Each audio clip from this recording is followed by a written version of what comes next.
തെന്മല ഗ്രാമപഞ്ചായത്തിലെ ചാലിയക്കര എസ്റ്റേറ്റിൽ 16-ാം ഫില്ലിംഗിൽ KIPയുടെ 28 ഏക്കർ സ്ഥലം ചാലിയക്കരയിലെ ഭൂരഹിതർ കയ്യേറി. തിങ്കളാഴ്ച രാത്രി 8 മണിയോടെ ഗ്രാമപഞ്ചായത്ത് അംഗം C. ചെല്ലപ്പൻ, ഗ്രാമപഞ്ചായത്ത് മുൻ അംഗം D. ഗിരീഷ് കുമാർ എന്നിവരുടെ നേതൃത്വത്തിലായിരുന്നു കയ്യേറ്റം.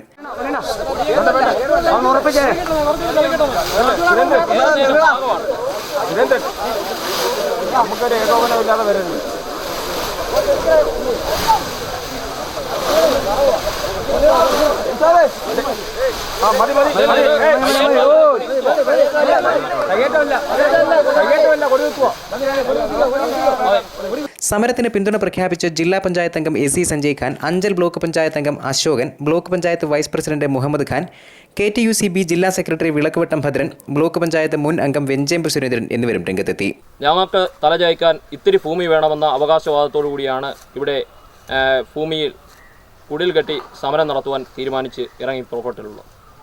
ആദ്യം തന്നെ ഈ സമരത്തിൽ പങ്കെടുത്ത മുഴുവൻ ആളുകളെയും ഹൃദയം നിറഞ്ഞ അഭിവാദ്യം അർപ്പിക്കുവാനാണ് ഞാൻ ഈ അവസരം വിനിയോഗിക്കുന്നത്. അതുപോലെ തന്നെ അവർക്ക് എല്ലാവിധ പിന്തുണയും വാഗ്ദാനം ചെയ്യുകയാണ്.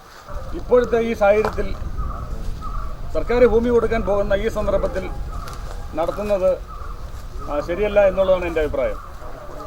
തന്നെയല്ല, നമ്മൾ സർക്കാർ ഭൂമി അളന്ന് തിരിച്ച് തന്ന് അതിന് പട്ടയം തന്ന് അവിടെ വീട് വെക്കാനുള്ള പൈസയും തന്ന് നമ്മളെ സുരക്ഷിതമായി പാർപ്പിക്കുന്ന ഒരു സംവിധാനമാണ് ഗവൺമെൻറ് സ്വീകരിച്ചിരിക്കുന്നത്. കയ്യേറ്റമറിഞ്ഞ പുനലൂർ DYSPയുടെ നേതൃത്വത്തിലുള്ള പോലീസ് സംഘം സ്ഥലത്തെത്തി. സമരക്കാരെ ഭൂമിയിൽ നിന്ന് ഇവർ ഒഴിപ്പിച്ചു. എന്നാൽ ചൊവ്വാഴ്ച സമരസമിതി അംഗങ്ങളായ K. Susheela, D. Mohanan, P. Rajendran, A. Sajeev, Kerala Congress youth wing secretary Chaliyakkara Rajesh എന്നിവരുടെ നേതൃത്വത്തിൽ കയ്യേറ്റം തുടർന്നു. ഇതോടെ ജനപ്രതിനിധികൾ ഇടപെടുകയും വിവരം തഹസിൽദാരെ അറിയിക്കുകയും ചെയ്തു. തുടർന്ന് തഹസിൽദാർ കളക്ടറുമായി ബന്ധപ്പെട്ടു. സമരക്കാർ കയ്യേറിയ സ്ഥലത്ത് റീസർവേ നടത്താൻ കളക്ടർ നിർദ്ദേശിച്ചതായി തഹസിൽദാർ അറിയിച്ചതോടെ സമരം അവസാനിപ്പിച്ചു. തുടർന്ന് തെന്മല SI പട്ടികജാതിക്കാരായ സമരക്കാരെ മർദ്ദിച്ചെന്നാരോപിച്ച് സമരക്കാർ DYSP ഓഫീസ് ഉപരോധിച്ചു. പോലീസെന്ന് വെച്ച് കഴിഞ്ഞാൽ ബാക്കിയുള്ള ആർക്കും യാതൊരു കുഴപ്പമില്ലായിരുന്നു. ഈ പറഞ്ഞ തെന്മല SI എന്ന് പറയുന്ന കക്ഷി ഞങ്ങളെ വന്നിട്ട് കയറാക്കരെ അല്ല പെണ്ണുങ്ങളെടുത്ത് പറയാം കയറി പൊടി മറ്റേ മോളെ എന്നും പറഞ്ഞ് എന്തോ ചീത്ത വിളിയായിരുന്നു. പേടിച്ച് ഓടി ഞങ്ങൾ വീണ കനാലിൽ 2 പേരാണ് ഞങ്ങൾ വീണത്. കനാലിൽ വീണതിൻ്റെ അനുഭവമാണിത്. പോലീസിൻ്റെ ഇനി അടികൊള്ളണ്ടല്ലോ എന്നും പറഞ്ഞ് ഓടിയതാ. ആ ചെറുക്കനെ കൊണ്ട് ആശുപത്രിയും പോയിട്ടുണ്ട്. ഞങ്ങൾ 2 പേരുടെ വീടിന് ഞങ്ങൾ നിരപരാധിയായി ഞങ്ങൾ റോഡിൽ നിൽക്കാൻ ഇത് KIP റോഡായാലും PW റോഡായാലും ഞങ്ങൾ റോഡിൽ നിൽക്കാൻ അനുവാദമില്ല. റോഡിൽ നിൽക്കുന്നതിന് അടിക്കേണ്ട കാര്യമുണ്ട്. എത്ര പേരെ അടിച്ചു.